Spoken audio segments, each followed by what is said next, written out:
Hello मेरे प्यारे दोस्तों, आप सभी को मेरे यूट्यूब चैनल कहानी का खजाना में स्वागत करती हूँ। आई होप आप सभी लोग खुश होंगे, स्वस्थ होंगे।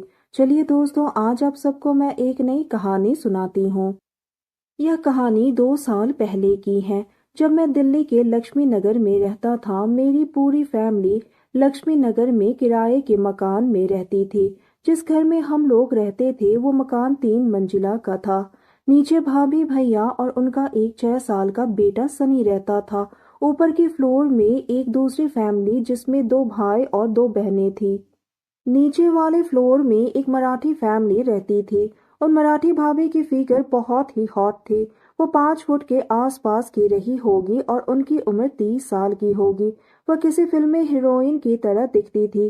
भाभी ने पास ही एक ब्यूटी पार्लर खोला हुआ था, इसलिए वो अपने आप को भी बहुत मेंटेन रखती थी।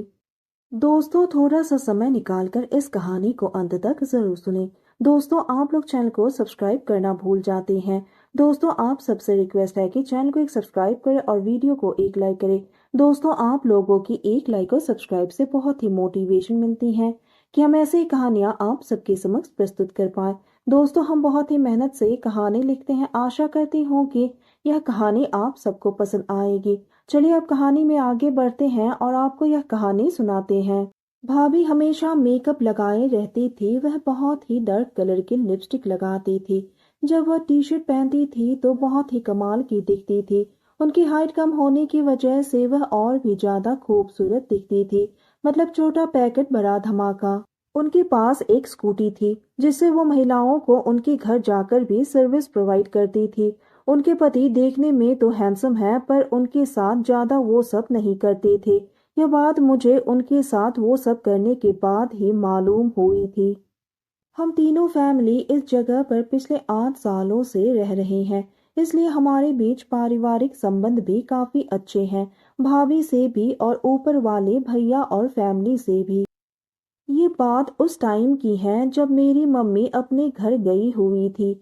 मेरी बड़ी बहन एंट्रेंस एग्जाम के प्रिपरेशन कर रही थी और हम एक भाई और एक बहन कॉलेज में पढ़ रहे थे।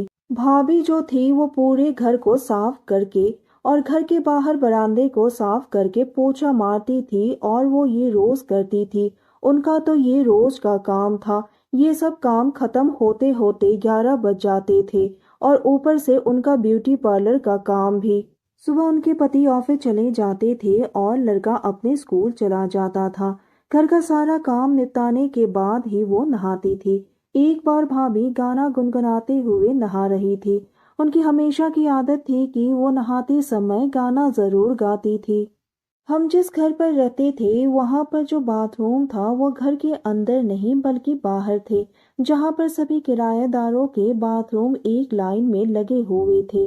तो जब भी भाभी नहाने जाती थी तो मैं टॉयलेट जाने के बहाने से बाथरूम में जाता था, जिससे कि घर वालों को शक ना हो, और सुराख में से उसको देखने की कोशिश करने लगता था। मैंने उसे कई बार उस अवस्था में देखा था। ये सीन देखकर मुझे तो बहुत ही आनंद आने लगा था, इसलिए अब मैं उसको नहाते हुए रोज देखने लगा। एक दिन मैंने नोटिस किया कि भाभी के घर में उनके जीजा जी हर रोज आने लगे थे और शाम को 4 बजे तक वो चले जाते थे। अब तो मुझे शक होने लगा कि रोज क्यों आते हैं। मैं भाभी पर नजर रखने लगा। एक दिन भाभी के जीजा जी आए हुए थे। भाभी के खिलखिलाने की आवाज आने लगी। दरअसल मेरी वाली फ्लोर पर एक हॉल है जिसमें फर्श पर एक वेंटिलेशन बना हुआ था, जिसे आप लोग जाल भी कह सकते हैं। यह जाल हवा और रोशनी के लिए बनाए गए थे। हालांकि हम लोग नीचे का नजारा नहीं देख सकते थे क्योंकि उन पर लकड़ी की फ्रेम के साथ शीट पड़ी हुई थी। मगर उसके किनारे की झीरी से देखने पर सोफे वाला रूम एकदम अच्छे से दिखता है। यह मुझे मालूम था। आवाज वगैरह तो हमेशा ही आती रहती थी। मैं उस दिन घर में अकेला था तो भाभी की हंसने और खिलखिलाने की आवाज आई तो मुझे जानने की जिज्ञासा हुआ कि इस समय भाभी क्यों हंस रही थी। तभी मुझे उनके जीजा जी की याद आई तो मैं उस जाल के किनारे वाले झीरी से भाभी के घर को देखने लगा था। नीचे भाभी और जीजा जी की मनोरंजन चल रही थी। नज़ारे को देखकर भाभी में मुझे उम्मीद दिखाई देने लगी। दोनों वासना के जोश में थे। वो नज़ारा तो बहुत ही खूबसूरत था। भाभी सिसकने लगी, लेकिन जीजा जी को कहाँ सब्र था। धीरे धीरे भाभी को भी अच्छा लगने लगा। उनकी सिसकने की आवाज़ बाहर आने लगी। उनकी आवाज़ से साफ समझ में आ रहा था कि अंदर मनोरंजन चल रहा है। मनोरंजन खत्म होने के बाद जीजा जी वहां से चले गए। अब मुझे तो भाभी के साथ अपना कीमती समय बिताने का मन करने लगा। मुझे कोई समझ में नहीं आ रहा था कि कैसे मैं भाभी के साथ अपना कीमती समय बिताऊं। 2 दिन तक तो कुछ भी नहीं हुआ, सब नॉर्मल चल रहा था। लेकिन मेरा भी खुराफाती दिमाग, इसलिए मैंने भाभी को व्हाट्सएप पर वो वाली फिल्म की एक क्लिप भेज दी। 1 घंटे बाद भाभी का रिप्लाई आया, क्या भेजे हो तुम ये? मैंने बोला, हाँ भाभी, जब से मैंने आपको अपने जीजा जी के साथ मनोरंजन करते हुए देखा है, तब से मेरा दिमाग खराब हो गया है। भाभी बोलने लगी, क्या बकवास कर रहे हो तुम? मुझे कुछ समझ नहीं आ रहा है और मेरे बारे में ये कैसी गंदी बातें बोल रहे हो? शर्म नहीं आ रही है तुमको? मैं तुम्हारी मम्मी से बोल दूंगी फोन करके। मैंने कहा, फोन तो मैं भी भैया को कर सकता हूँ कि आजकल जीजा जी कुछ ज्यादा ही आ रहे हैं और भाभी के साथ रोज मनोरंजन कर रहे हैं।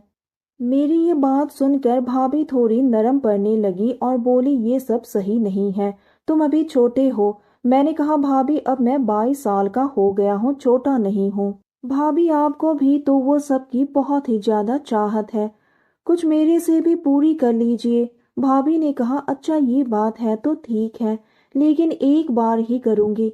मैंने कहा, ठीक है, कब आना है?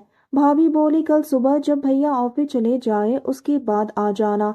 मैंने बोला, ठीक है। सुबह उठकर मैंने घर वालों को बोल दिया कि आज मैं कॉलेज नहीं जाऊंगा। मैं इंतजार करने लगा। भैया लगभग 9 बजे ऑफिस के लिए चले गए। 15 मिनट बाद मैं भी नीचे पहुंच गया। भाभी किचन में साफ सफाई कर रही थी। मैंने पीछे से उन्हें खूब जोर से कस के पकड़ लिया। भाभी कसमसाने लगी और बोली, छोड़ो। मैंने कहा, ये तो मुमकिन नहीं है, और मैं उनको सोफे तक ले गया। वो मुझे मना कर रही थी, पर मैं कहाँ रुकने वाला था। मैंने भी मनोरंजन करना शुरू कर दिया। मेरी मनोरंजन करने के तरीके से वो खुश हो गई और कहने लगी, आज तक मुझे किसी ने इस तरह से खुश नहीं किया है। भाभी बोलने लगी, पता नहीं क्यों मेरी आंख शांत ही नहीं होती थी, लेकिन लगता है आज जाकर मेरी आंख शांत होगी। मैंने बोला, जरूर, और ये मनोरंजन आपको जिंदगी भर याद रहेगी। उसके बाद तो मैं जैसे उनको खुश करने के लिए मानो टूट ही पड़ा। उनके मुंह से मीठी स्वर निकलने लगी, जिससे मैं और भी बेकाबू होने लगा। करीब 30 मिनट तक भाभी को अपने मनोरंजन से खुश करता गया। उसके बाद हम दोनों ही शांत हो गए थे। वो कहने लगी, आज तक किसी ने ऐसा मनोरंजन नहीं किया है जो तुमने की है। मेरा तो फिर से मन करने लगा कि भाभी को एक बार और खुश कर ही दो, लेकिन वो बहुत ही ज्यादा थक चुकी थी और मरी सी आवाज में मुझसे बोली, अब मुझे सनी को भी लेने जाना है स्कूल से। मैंने कहा, ठीक है भाभी, आप ऐसे रोज मुझे बुलाना और मैं आपको सब खुशियां दूंगा।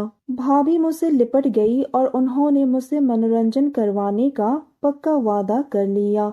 अब जब भी मौका मिलता है, मैं भाभी के पास जाकर उनके साथ अपनी खुशियां जरूर बांटता हूँ। तो दोस्तों, यह कहानी सुनने के बाद आप सबकी क्या राय है, हमें कमेंट करके जरूर बताइए, और साथ ही इस वीडियो को एक लाइक करें, चैनल को एक सब्सक्राइब करें और नोटिफिकेशन बेल को भी जरूर दबाएं, ताकि अगली अपडेट सबसे पहले आपको मिले। दोस्तों, आपकी एक लाइक और सब्सक्राइब से बहुत ही मोटिवेशन मिलती है कि हम ऐसे ही कहानियां आप सबके समक्ष प्रस्तुत कर पाए। आप सबने अपना कीमती समय निकालकर इस वीडियो को सुना, इसके लिए आप सभी को धन्यवाद करती हूँ। धन्यवाद दोस्तों।